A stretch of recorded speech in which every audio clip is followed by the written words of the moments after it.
Former President Trump is back in court where he could face more consequences for alleged gag order violations in his criminal hush money trial. Trump returned to court fresh off the campaign trail, criticizing the judge and the trial itself.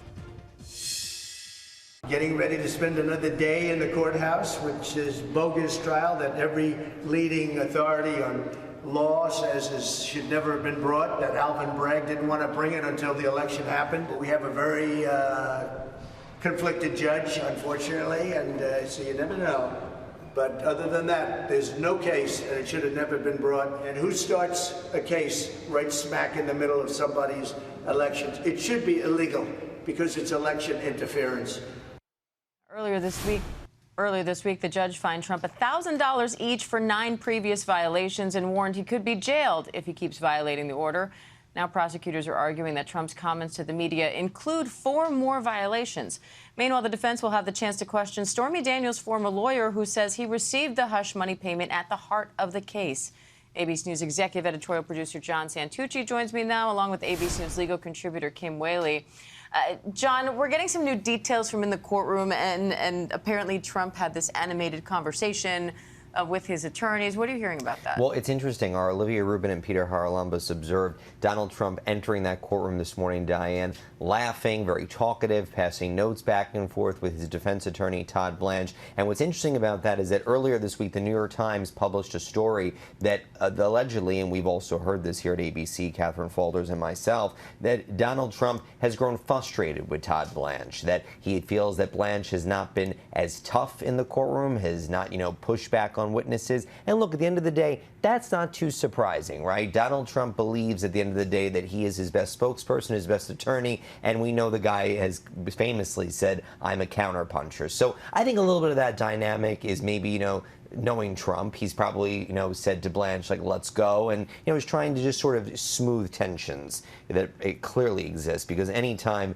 your laundry is aired out there about your boss not liking you, not exactly something you want to read in the paper, rather hear it face to face. Now, Kim, prosecutors are arguing that Trump's comments in question here, these alleged gag order violations, that they were deliberate shots across the bow to participants in the case. They say the defendant thinks the rules should be different for him. One of the comments in question, for example, is him saying that David Pecker was nice, and they're saying that was a message to other witnesses to be nice on the stand, and maybe to Pecker himself. How do you expect the defense to argue against that? Well, I think, as John indicated, the issue here is that Donald Trump believes that the rules don't apply to him. I mean, let's keep in mind, lots of lawyers that have worked for Trump are now been indicted, who have been disbarred. They've been sanctioned by bar examiners.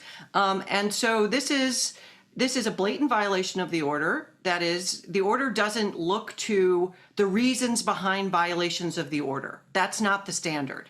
It's you do not make comments about witnesses. That's it.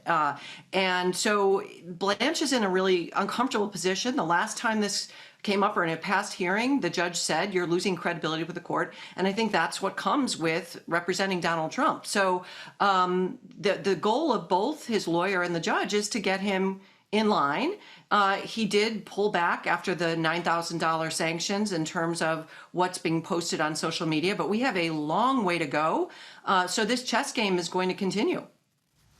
And John, one of the things that stuck out after the judge's last ruling on contempt was that while he fined Trump $1,000 per violation, he did say, I could and will send you to jail if you continue to violate this order. Yeah. The prosecutor's now saying, once again, we are not seeking jail time. Correct.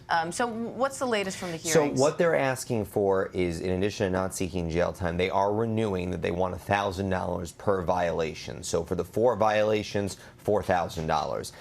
What is interesting, though, is that they are going very deliberately through all of Donald Trump's comments, even referencing comments Donald Trump made a week ago Thursday from the proceedings, outside of the proceedings rather, about David Pecker. Recall, Donald Trump is also, doing a little bit of campaigning around the New York area. We know he's gone to a bodega. Those comments were made at a construction site before he went to court last Thursday. What's also interesting, though, and I'm waiting for a further readout from our team, is that The prosecutors are also talking a little bit about witness behavior, and they have actually just mentioned in court, according to our Olivia Rubin, the reporting that ABC News first broke earlier this week, Diane, about comments Michael Cohen, who we know is going to be the star witness of this case, made on TikTok about these proceedings. Because we know one of the things prosecutors have told everyone in the case, especially the witnesses, is please don't speak about the proceedings. Please limit it, because really they already know that, number one, Donald Trump will seize on anything. Number two, and they admitted this in their opening statements, they know that Michael Cohen is a very complicated witness, right? The guy obviously went to jail for lying to federal prosecutors. So clearly putting him on a witness stand comes with baggage. We know, going back to the conversations about Todd Blanche being tough here, we know one of the directives Donald Trump has very clearly given Todd Blanche: when Michael Cohen's up there, destroy him. Kim, how complicated does that make things? The fact that Michael Cohen, the key witness in this case, and often the topic of Donald Trump's conversations about the case that could fall into the gag order, that he's on TikTok live streaming and talking about the case, which then, you know, arguably allows the defense to say, listen, Trump is allowed to defend himself. How do you expect that to play out in court? And do you think that's going to be an issue today?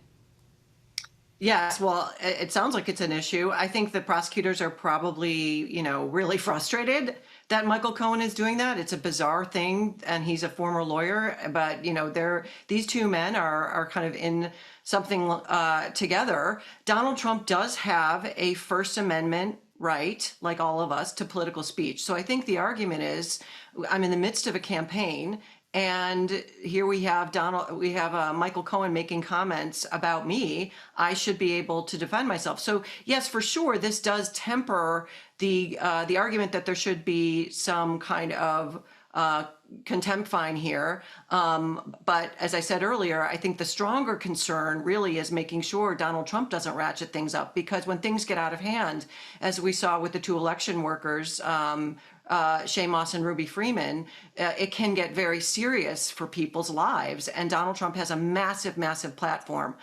So it's possible here that maybe that will outweigh in individual circumstances, whether there's a particular fine. But again, the goal should be to quiet all of these people, including Michael Cohen.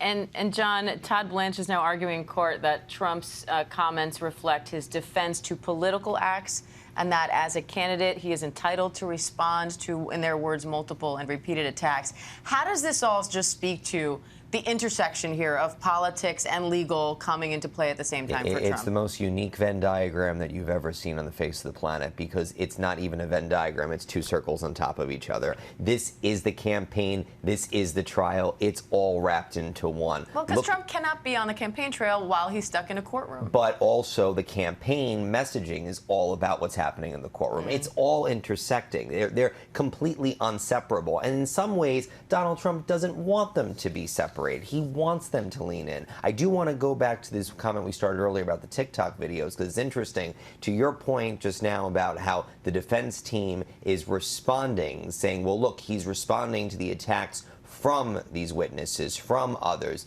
One of the things the defense team did in their filing, preparing for today's gag order violations hearing, Diane, is cite the reporting about the TikTok videos. But now what prosecutors are saying are, look, yes, we saw the TikTok videos. We're aware of it. He shouldn't have done it, but... That happened after. Correct. So there you go. So these violations happened before the reporting on the TikTok videos. That's came right. out. John Santucci, Kim Whaley, thank you both.